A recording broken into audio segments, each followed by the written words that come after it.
How's it going, guys? This is Chris here, back with another video for you guys, and today we're going to be doing another collection video.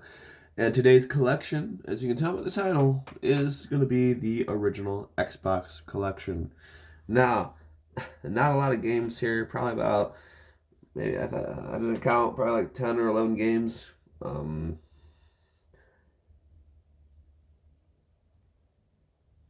games. Okay, there's 12 games here. I want to count just to make sure. Um, I am actually in the process of adding more to my original Xbox collection because original Xbox games are so damn cheap that why shouldn't you add more to your collection? And there's so many great quality games on the original Xbox.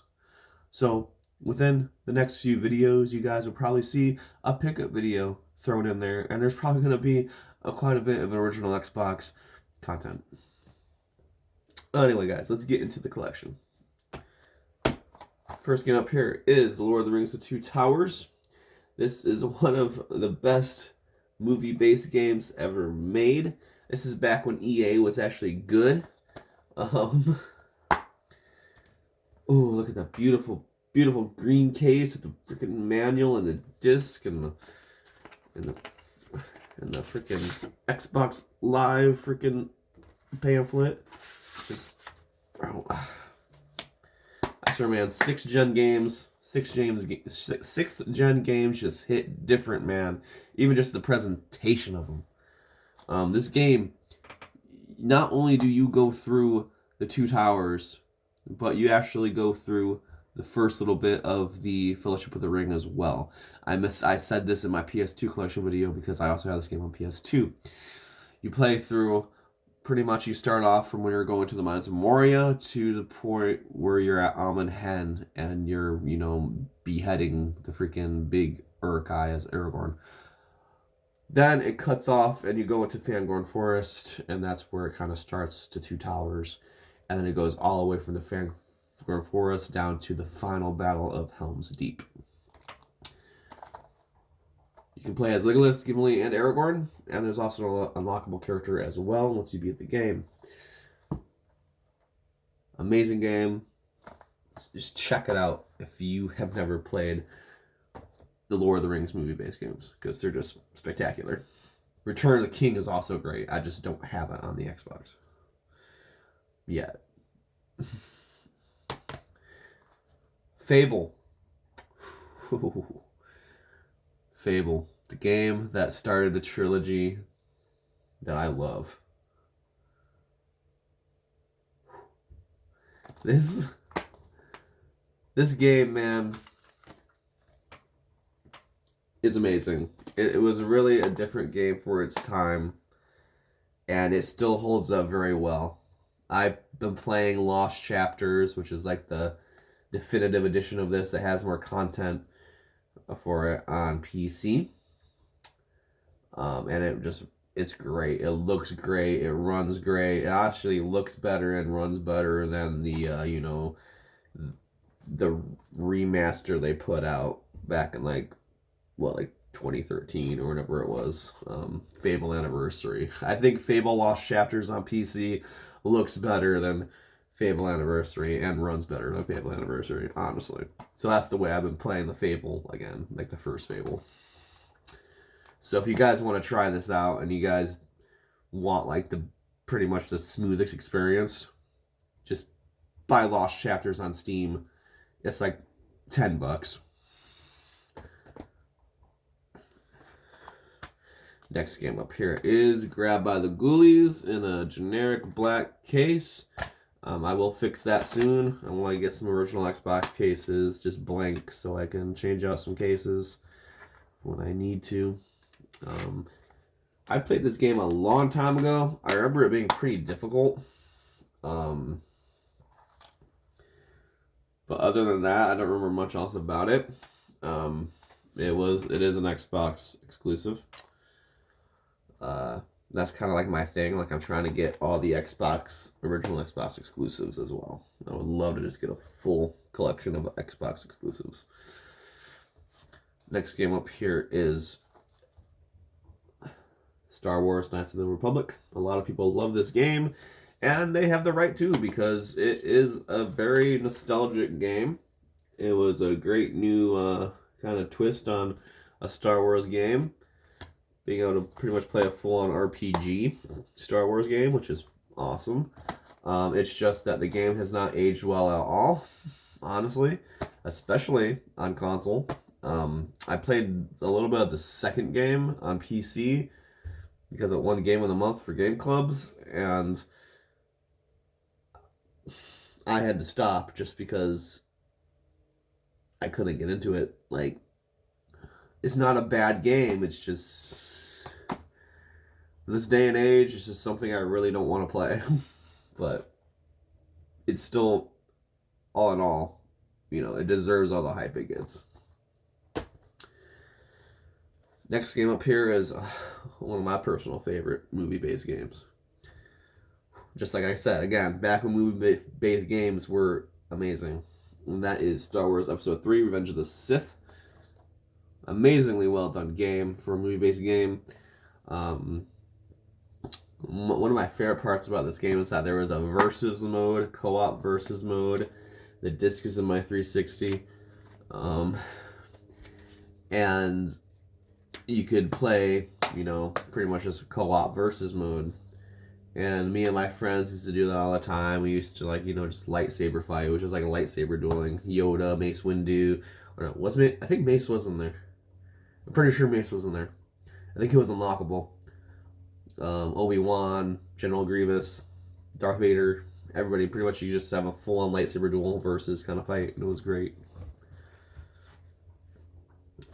Next game up here is Lego Star Wars, the original trilogy.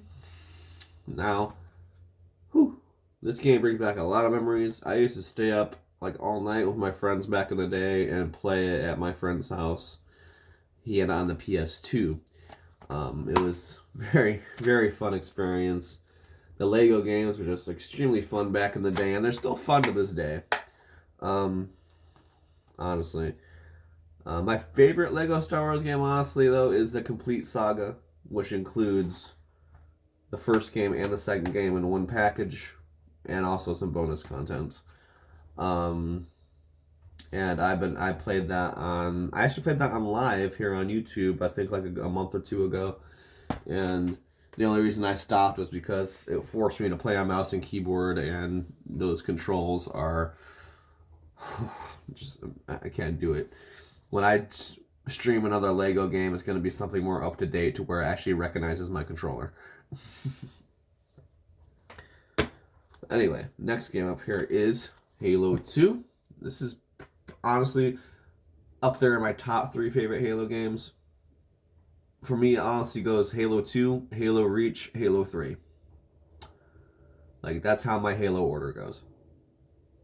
Definitely. Halo 2 was my very first online experience with any kind of game. It was Halo 2. Freaking getting on Xbox Live and just playing this at my friend's house was amazing. Like, I was a PS2 kid growing up, like PS2 and GameCube. I did have an original Xbox at one point, but not during its prime. And it just, the Xbox never worked, so I kind of just sold it for parts. So yeah. But this still holds a special memory for me, just because it was my very first online experience. And it's honestly, the campaign is one of the best in any Halo game. Awesome. Next game up here is Spyro: A Hero's Tale. An amazing Spyro game. My favorite next to Spyro's 2, Ripto's Rage. You know, this was after, you know, the whole Spyro PlayStation exclusivity ended. Spyro started coming out on the GameCube and the Xbox as well, and this game is on GameCube, Xbox, PS2. You can play as 4 different characters, Hunter being my favorite. You have Hunter, you have Spyro. Oh, I take that. You have 5 different characters. You have Sergeant Bird, Hunter, Blink, which is like the little mole rat kind of dude. You got Spark, which is the little firefly that flies around Spyro, and then you got Spyro. So yeah, very big character selection there. Great game, very fun. A game I frequently go back to. It's honestly one of my favorite games ever made. Like, definitely in my top 10 games. Next game up here is The Hobbit. Another one of my all-time favorites. Platformers, adventure. I guess you can call it a collectathon in a way too. So it's like a collectathon platformer adventure. It's very fun. It's not based off the movies at all because, you know, there was no Hobbit movie during this time, except for like the Hobbit animated movie from what, like the 90s, maybe older. Very fun game, very great. I always love the graphic style of it. Yeah, it's just a very fun platformer. Takes you on the adventure of Bilbo and discovering the One Ring. Very fun game. Next game up here is Dead or Alive 3. Dead or Alive, as you all know, if you know me, is like one of my, if not my favorite fighting game series. And I'm not really big of a fighting game fan, but Dead or Alive has always been like my, you know, my go-to. My case is kind of cracked up and fucked a little bit, but no manual, unfortunately, but, you know, I can fix that eventually. Yeah, this case sucks. I really need to repair or a different case. Dead or Alive 3, great fighting game. Next game up here is another all-time favorite, Peter Jackson's King Kong. Amazing game. Another amazing movie-based game. But if you want the best version, get it on the 360. But that version is also probably going to run you around $70. Because for some reason, that game's so great that it's up in price for a movie-based game. If that makes sense. I mean, in my opinion, it's worth it. I just haven't pulled the trigger and bought a copy yet. But yeah, King Kong, great game. It has the platforming elements of Kong. When you play as Kong, you get to jump across things, fight dinosaurs, rip their heads off. And then when you're playing as, I think his name was Jack, the human. Whenever you're not playing as Kong, it's pretty much a first-person shooter, as you can see down there. You're like wielding a gun and shooting the freaking dinos. So yeah, it's a great experience. But I mean, try to get it on 360 if you can. Last game up here is another great one, and it's also an Xbox exclusive. There was a lot of these games back in the 6th generation, and also a couple on the 5th gen, I believe. That is YuGiOh. This is YuGiOh, The Dawn of Destiny. Yeah. The Dawn of Destiny. I had to make sure I read that right. The letters are weird. This is the original Xbox game that was only on Xbox. I was a big Yu-Gi-Oh fan growing up.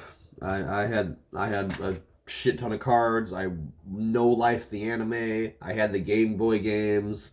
I'd sit there on my Game Boy Advance and just play the Game Boy games. I had the dual disc, the actual dual disc. You put on your arm and you press the button and it goes, it transforms into it and you're ready to duel. You put your cards in it. I was a Yu-Gi-Oh nerd, just straight up. Like, Pokemon was not as big in my time. Well, Pokemon wasn't as big for me as Yu-Gi-Oh was. Like, I would always take Yu-Gi-Oh over Pokemon. And honestly, that's kind of changed now because Yu-Gi-Oh isn't as big as it was before. You know, the animes suck now, and I've lost track of how many different freaking cards and fusions there are now in the games, in the card game.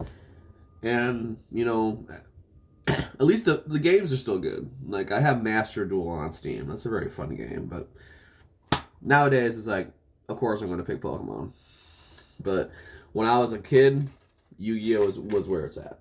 Like, Yu-Gi-Oh was my shit. And this game is just, you know, just like any other Yu-Gi-Oh game, you know, you're dueling. You got the cards, the monsters come out the cards, you fight, etc. I really love the cover art. You got my boy Kaiba up there next to my other boy Joey. Then you got Yugi. Then you got the two assholes. The two assholes. But yeah, honestly, during this generation of games, all the YuGiOh games are pretty much the same. I mean, I played like pretty much all of them. I mean, they have their differences, but I mean, I enjoyed the hell out of this one. I know that. Anyway, guys, that was my original Xbox collection, and yeah, it wasn't that big, but I do plan on adding more to it, and maybe by next year, sometime, I'll have a bigger collection I can show off. So anyway, guys, thank you all for watching, and until next time, peace out, keep gaming.